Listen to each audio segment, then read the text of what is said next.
Все начинается с новостей, которые невозможно оставить без внимания. События разворачиваются одно за другим, и каждая из них тянет за собой новую волну обсуждений, догадок и эмоций. В мире, где каждый день рождает десятки громких заголовков, мы попробуем понять, какие истории сегодня действительно потрясли публику. Не просто перескажем факты, а попробуем заглянуть чуть глубже, за рамки заголовков. Что стоит за этими сенсациями и почему именно они оказались в центре внимания. Друзья, оставайтесь до конца, потому что то, что вы услышите сегодня, заставит вас по-другому взглянуть на привычные вещи. А чтобы не пропустить новые выпуски, подпишитесь прямо сейчас, ведь впереди будет много эксклюзивных подробностей и неожиданных разворотов. Начнем с новости, которая потрясла всех. На парковке трагически погибла певица и модель Делла Россо. Молодая американская звезда, 22 года. Она только начинала набирать популярность, только вошла в тот круг, где мечты становятся реальностью, и вдруг выстрелы, больница, реанимация. Все произошло среди бела дня, на глазах у прохожих, и все равно до сих пор ни одного подозреваемого. Как такое возможно в эпоху камер, дронов, тотальной слежки? Сотни людей обсуждают, тысячи делятся предположениями. Кто стоял за этой трагедией? Почему полиция до сих пор не дает четких ответов? А может быть, здесь куда больше, чем просто случайная перестрелка? Не спешите делать выводы, дальше будет еще интереснее. Но на этом странности не заканчиваются. Пока одни переживают из-за потери молодой певицы, другие обсуждают совсем другую историю. Пенсионеры, которых теперь называют бабушками-схемщицами, начали захватывать авторынок. Как? Все просто. Они оспаривают сделки купли-продажи автомобилей, которые якобы были совершены под влиянием мошенников. И юристы уже предупреждают, таких исков будет все больше. Представьте, вы купили машину, честно заплатили, а через пару месяцев приходит письмо из суда. Бабушка требует вернуть автомобиль, ведь она не понимала, что делает. Это уже не просто случай, это новая тенденция. Эксперты называют это эффектом Долиной, намекая на ту самую историю с Ларисой Долиной, которая неожиданно оказалась втянута в спор из-за недвижимости. Теперь, кажется, сценарий повторяется, только в другой сфере. Но что это? Справедливость или новая лазейка для тех, кто хочет вернуть утраченное любой ценой? Подпишитесь, чтобы не пропустить вторую часть, где я подробно расскажу, к чему может привести эта цепочка событий и как защитить себя от таких ситуаций. А пока еще одна громкая новость. Следственный комитет возобновил расследование давнего преступления – убийства родственниц Прохора Шаляпина. Прошло почти 30 лет. Казалось бы, время давно стерло все следы, но дело снова на поверхности. Что заставило следователей вернуться к нему? Новые улики? Свидетель, решивший заговорить? Или чья-то совесть, которая не выдержала спустя десятилетия? Таких историй немного, и каждая из них несет в себе целый клубок человеческих судеб. В этом сюжете слишком много загадок, чтобы пройти мимо. Ирина Аллегрова тоже неожиданно оказалась в центре обсуждений. На первый взгляд, обычная юридическая деталь. Певица продлила права на свой товарный знак. Но именно этот шаг журналисты преподнесли как «уделала Пугачеву». Казалось бы, просто факт, а уже целый водоворот домыслов. Почему именно сейчас и при чем здесь Пугачева? Неужели между артистками действительно идет негласное соперничество? Или это лишь попытка прессы раздуть старые сплетни? Как бы там ни было, Ирина Александровна остается одной из тех, кто умеет действовать тихо, но эффектно. И это, пожалуй, и есть ее сила. Тем временем пришла печальная весть. Ушел из жизни легендарный индийский актер Дхармендра, тот самый, кто подарил миру Зиту и Гиту. Ему было 89 лет, и за свою карьеру он снялся более чем в 300 фильмах. Его называли самым романтичным актером Болливуда, человеком, который смог соединить в себе простоту и величие. А ведь совсем недавно он еще работал над новым проектом. Потеря огромная, и индийское кино теперь уже не будет прежним. Впрочем, его фильмы останутся навсегда как напоминание о времени, когда кино умело трогать сердца без лишних спецэффектов. И все это лишь начало. Дальше мы поговорим о новых отношениях Дмитрия Диброва, о громком судебном иске Сергея Безрукова, о словах Александра Розенбаума, которые взбудоражили артистическое сообщество, и о том, почему история Татьяны Плаксиной и Любови Успенской вновь оказалась в центре внимания. Вторая часть самая интересная. Там мы подробно разберем каждую тему, приведем детали, которых вы не слышали раньше. Поэтому подпишитесь прямо сейчас, чтобы не пропустить продолжение. Итак, друзья, переходим к подробностям, которые многие ждали. События, о которых сегодня говорят везде, от социальных сетей до новостных каналов, сплелись в одну картину, где каждый эпизод словно продолжение предыдущего. Именно сейчас настало время рассказать все, что скрывалось за громкими заголовками. Ведь если в первой части мы лишь приоткрыли завесу интриги, то теперь все внимание на суть происходящего. И начнем с истории, которая вызвала бурю обсуждений не только в Америке, но и далеко за ее пределами. Дела Росса. Певица, модель, амбициозная и красивая девушка, ставшая символом новой волны американской поп-культуры. Ее жизнь оборвалась на парковке, где она оказалась со своими друзьями. Полиция говорит о возможных разборках между бандами, но слишком много деталей не сходится. Дело не имело отношения к криминальному миру. Ее окружение состояло из музыкантов, стилистов, продюсеров. И вот внезапно. Выстрелы, паника, свидетели, которые, как ни странно, видели все, но не смогли описать нападавших. Некоторые источники утверждают, что за нападением могла стоять зависть или чья-то ревность. Ведь с ростом популярности певицы у нее появлялись не только поклонники, но и недоброжелатели. Поклонники Делла Росса заполнили социальные сети посланиями скорби. Ее песни начали вновь подниматься в чартах, клипы собирать миллионы просмотров. И, как это часто бывает, о ней заговорили громче, чем при жизни. Печальная закономерность, которая повторяется снова и снова. При этом власти Лос-Анджелеса под давлением общественности пообещали усилить расследование. Но вопросов пока больше, чем ответов. Почему камеры наблюдения на парковке оказались неработающими? Почему очевидцы дают противоречивые показания? И главное, кому могла мешать эта юная артистка, едва начавшая свой путь? Слишком много совпадений, чтобы верить в случайность. А теперь история, которая кажется совсем из другой области, но не менее тревожна. Так называемые бабушки-схемщицы действительно становятся новой проблемой на рынке автомобилей. Если раньше мошеннические схемы касались в основном недвижимости, то теперь они затронули и транспорт. Люди, покупающие машины у пожилых владельцев, все чаще сталкиваются с неожиданными исками. Оказывается, после подписания документов пенсионеры подают в суд, заявляя, что сделка была совершена под давлением или в состоянии заблуждения. И суды, как ни странно, нередко становятся на их сторону. Именно поэтому автоюристы сейчас бьют тревогу, предупреждая, покупать машины у пожилых людей рискованно. Юрист Лев Воропаев, чьи слова разошлись по всем изданиям, отметил, что после нескольких выигранных дел количество подобных исков начнет расти как снежный ком. Ведь стоит одному прецеденту быть признанным судом, как десятки аналогичных дел появляются по всей стране. Это стало настоящим эффектом домино. И теперь эксперты советуют воздержаться от покупки любого дорогостоящего имущества у пожилых продавцов, чтобы не оказаться втянутыми в судебные тяжбы. Парадокс в том, что теперь в глазах покупателя возраст продавца становится фактором риска. Но как быть справедливым, не превращая осторожность в предвзятость? Ведь есть и честные люди, которым действительно нужно продать машину или квартиру. Ситуация сложная, и пока ни Верховный суд, ни Министерство юстиции не дали официальных разъяснений. Следующая история словно напоминание о том, что прошлое иногда возвращается в самый неожиданный момент.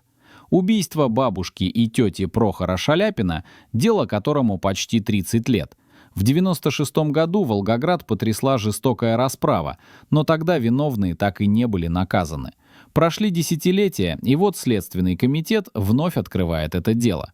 Появились новые факты, новые свидетели. Возможно, кто-то из очевидцев тех событий наконец решил рассказать правду. И теперь следователи надеются восстановить картину преступления, которое до сих пор окружено тайной.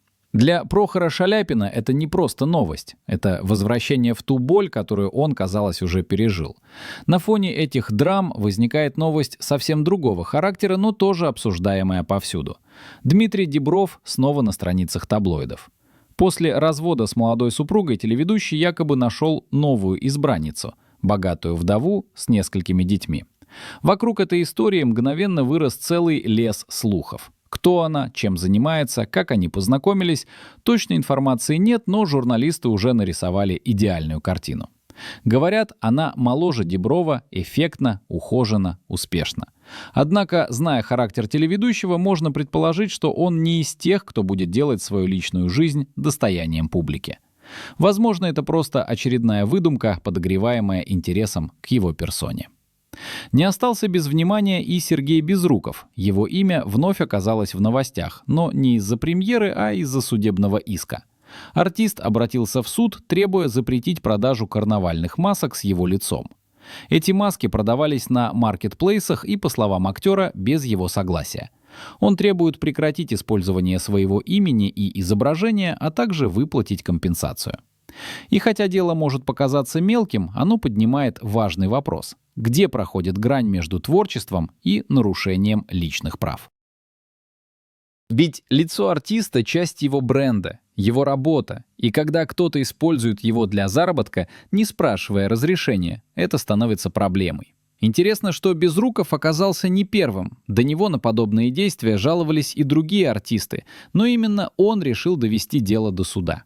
А вот Александр Розенбаум решил напомнить всем, что такое настоящий артист. В недавнем интервью он сказал: «Это же цирк», имея в виду современную эстраду, где, по его словам, слишком много показухи и слишком мало труда. Он вспоминает, как его друг Тикабидзе говорил: «У нас нет звезд, у нас одни звездуны». Слова грубые, но точные. Розенбаум подчеркивает, что артист должен быть рабочим, ремесленником, а не человеком, который возомнил себя небожителем. Его речь вызвала бурную реакцию. Кто-то поддержал, кто-то обвинил в морализаторстве. Но в одном с ним трудно не согласиться. Зритель устал от фальши. И как будто в противовес этому в мире шоу-бизнеса происходит очередная волна громких новостей. Татьяна Плаксина, дочь Любови Успенской, снова дала повод для обсуждений. Она призналась, что слава и сила ее матери с детства внушали ей страх. Татьяна рассказала, что долго не могла найти себя, жить под тенью знаменитой певицы было тяжело. Но теперь, по ее словам, пришло время показать себя как самостоятельную личность. Она рисует, поет, занимается танцами, ищет свой путь. И если раньше она старалась быть дочкой Любови Успенской, то теперь хочет быть просто Татьяной. Но хватит ли ей внутренней силы, чтобы окончательно освободиться от этой тени? Время покажет. И, наконец, один из самых обсуждаемых эпизодов — история семьи Брюса Уиллиса. Мир был потрясен, когда стало известно, что его родные готовятся к самому трудному. Актер страдает тяжелым заболеванием, и теперь его семья приняла решение пожертвовать его мозг для науки. Этот шаг стал символом любви и самоотверженности. Они верят, что таким образом смогут помочь другим людям, страдающим тем же диагнозом. Но возникает вопрос: знал ли об этом сам актер? Давал ли он согласие, когда еще мог говорить? Тема болезненная, но важная. Каждая из этих историй — часть большой картины. Где-то трагедия, где-то комедия, где-то фарс. Но объединяет их одно — жизнь не перестает удивлять, даже когда кажется, что уже все видел. А впереди третья часть. В ней мы подробно поговорим о людях, ставших героями этих новостей. Кто они на самом деле, как пришли к славе, что скрывают за внешним блеском и громкими именами. Подпишитесь, чтобы не пропустить финал этого большого выпуска. Теперь пришло время заглянуть глубже. За громкие заголовки, за те истории, которые мы обсуждали, чтобы понять, кто стоят за ними, какие судьбы скрываются за каждым именем и почему эти люди оказываются в центре внимания снова и снова. Ведь каждое событие имеет не только момент настоящего, но и долгую предысторию, сотканную из лет, решений, ошибок и побед. Все это создает тот фон, на котором рождаются новости, которые потом бурно обсуждает весь мир. Начнем с Делла Россо. Молодая певица, модель, звезда социальных сетей. Они знали в основном в музыкальных кругах, где она считалась подающей надежды артисткой. Родилась она в Техасе, но карьеру строила в Лос-Анджелесе, городе, который одновременно дает крылья и ломает судьбы. Ее история — типичный пример стремительного взлета, когда талант и энергия сталкиваются с жестокой реальностью индустрии.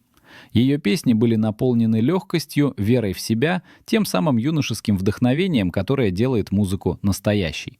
Она снималась в рекламных роликах, участвовала в фотосессиях, готовила свой дебютный альбом. И все это оборвалось в одну секунду. После ее гибели фанаты устроили онлайн-флешмоб, публикуя фото и тексты песен с подписью «Помним Беллу». Продюсеры, с которыми она работала, вспоминают ее как невероятно доброго человека, всегда улыбающегося, всегда готового помочь другим. И, возможно, именно эта открытость стала одной из причин, почему ее смерть вызвала такую бурную реакцию. Для многих она стала символом того, насколько хрупка человеческая жизнь в мире, где успех измеряется лайками, а судьбы решаются мгновенно. Теперь перейдем к тем, кого журналисты прозвали «бабушки-схемщицы». На первый взгляд кажется, что это просто громкий термин, придуманный для заголовков, но за ним скрывается целый пласт социальных проблем. Это пожилые женщины, которые стали жертвами мошенников, но в попытках вернуть утраченное сами начали действовать агрессивно, подавая иски, обращаясь в суды, требуя вернуть проданное имущество. Среди них есть те, кто действительно обманут, а есть те, кто сознательно пользуется пробелами в законе. Этот феномен, как утверждают юристы, стал следствием того, что люди теряют доверие к сделкам, даже оформленным по всем правилам. Юристы говорят о необходимости реформировать подход к таким вопросам, чтобы защитить и пожилых граждан, и покупателей. Но проблема уже переросла рамки частных случаев и превратилась в тенденцию, которая влияет на целую сферу экономики. То, что начиналось как отдельные дела, теперь стало поводом для дискуссии о том, насколько справедливо современное право защищает обе стороны сделки. И когда к этому добавился известный случай с квартирой Ларисы Долиной, общественное внимание взорвалось. Что же касается самой Ларисы Долиной, ее имя и без того давно ассоциируется с громкими историями. Народная артистка, обладательница мощного голоса, символ эстрады 90-х, человек, который прошел через взлеты и испытания, теперь вынуждена вновь слышать свое имя в контексте судебных разбирательств. Ее творчество знают миллионы. Песни, которые звучали на самых больших сценах, стали частью жизни целого поколения. Но теперь к ним добавляются заголовки о недвижимости, судах и спорах. Впрочем, те, кто знает Ларису Долину лично, утверждают, что она всегда была человеком с сильным характером и умела выходить из самых сложных ситуаций. Поэтому неудивительно, что даже такая история не сломила ее, а лишь добавила решимости. Ирина Аллегрова, которую многие называют императрицей сцены, тоже не раз доказывала, что умеет держать удар. Ее путь в музыке — это десятилетия трудов, гастролей и песен, ставших классикой. Когда СМИ написали, что Аллегрова уделала Пугачеву, многие восприняли это как провокацию. Но если отбросить эмоции, остается факт. Она продлила права на свой товарный знак до 2036 года. Этот шаг не атака и не вызов, а пример того, как опытный артист заботится о своем наследии. В отличие от многих, кто теряет контроль над своими именами и брендами, Аллегрова всегда умела просчитывать все наперед. Она не дает громких интервью, редко комментирует слухи, но ее поступки говорят сами за себя. И, пожалуй, именно в этом и заключается настоящая сила — в умении действовать спокойно, без лишнего шума, но при этом оставаться в центре внимания. А вот Дмитрий Дибров — полная противоположность. Его имя всегда связано с эпатажем, с неожиданными поступками, с тем, что становится темой для разговоров. Телеведущий, журналист, философ, он умеет привлекать к себе внимание, даже когда просто живет своей жизнью. После развода с молодой женой он вновь оказался в центре сплетен. Истории о его новой избраннице журналисты раскрутили моментально. Кто-то считает, что все это выдумка, кто-то уверен, что Дибров снова готов удивить. Но если взглянуть шире, становится ясно. Дибров — человек, для которого публичность — это не просто профессия, а образ жизни. Его манера говорить, его самоирония, умение сочетать серьезное и легкое делают его фигурой, которой интересуются вне зависимости от того, что происходит вокруг. И, возможно, именно поэтому его личная жизнь снова на первых полосах. Сергей Безруков, напротив, всегда стремился держаться вдали от скандалов. Один из самых уважаемых актеров, заслуженный артист, человек, для которого театр — святое место. Его иск против продавца масок с его лицом — не проявление каприза, а защита права быть собой. Безруков неоднократно говорил о том, как важно уважать личность, образ, творчество. Он известен своей требовательностью к деталям, и потому неудивительно, что он не стал мириться с тем, что его изображение используют в чужих целях. И этот случай стал поводом для обсуждения, где заканчивается популярность и начинается эксплуатация. Ведь актер — это не просто лицо, это его труд, его внутренний мир, его репутация. Александр Розенбаум — фигура особенная. Он давно не стремится к популярности в том смысле, в каком ее понимает современный шоу-бизнес. Для него сцена — это работа, это ответственность, это уважение к зрителю.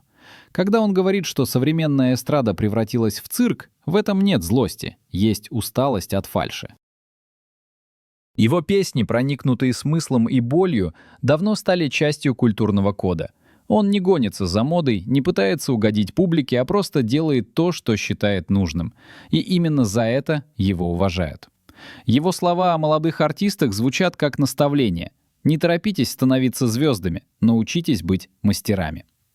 Брюс Уиллис. Имя, которое знают во всем мире. Символ мужества, харизмы, голливудской эпохи, когда герои были настоящими, без компьютерной магии. Его болезнь стала шоком для миллионов, но то, как его семья переживает это время, вызывает восхищение. Они не прячутся, не бегут от правды, а открыто говорят о своем выборе. Решение пожертвовать мозг актера для научных исследований — это не просто жест любви, это шаг, который может помочь тысячам людей. В этом есть величие, даже в болезни, даже на исходе жизни, оставаться человеком, который способен принести пользу другим. И, наконец, Татьяна Плаксина. Ее история — это рассказ о человеке, который ищет себя в мире, где слава родителей становится не благословением, а испытанием.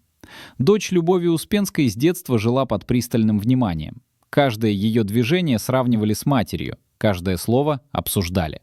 Но теперь она решает идти своим путем. Пишет картины, записывает песни, пробует разные направления. Да, иногда противоречиво, иногда наивно, но искренне. И, возможно, именно это и есть самое важное — честность с самой собой. В мире, где все подстраивается под ожидания, Татьяна пытается быть собой. И в этом есть сила. Все эти истории объединяет одно — жизнь никогда не укладывается в шаблон.